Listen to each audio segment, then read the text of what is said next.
अस्सलाम वालेकुम दोस्तों, आपका दोस्त बाकिर हुसैन और आप देख रहे हैं यूट्यूब चैनल बाकिर। आज का व्लॉग करते हैं शुरू और जा रहे हैं बाहर।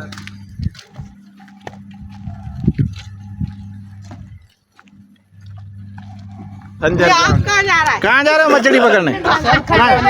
इस खड्डे में? हाँ भाई खड्डे में जा रहे हैं, आप साथ चलो। अरे खड्डे में ना पानी वानी है खड्डे में? हाँ पानी वगैरह है खड्डे में, आप चलो हम दिखाते हैं तुम्हारे को कितना पानी है। इतना होगा चलो तो हमें ये जा रहे हैं पकड़ने। नहीं पकड़ने दूंगा मछली।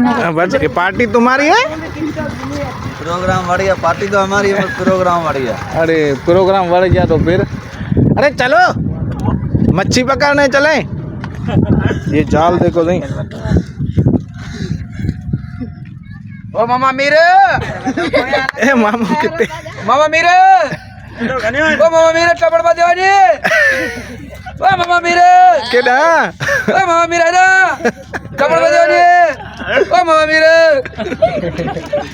ओ मामा मेरे अबे ले जाओ इसको घर जाके इसको। ओ मामा मेरे जाओ दवाई खिलाओ इसको।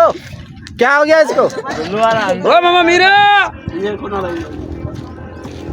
A few moments later.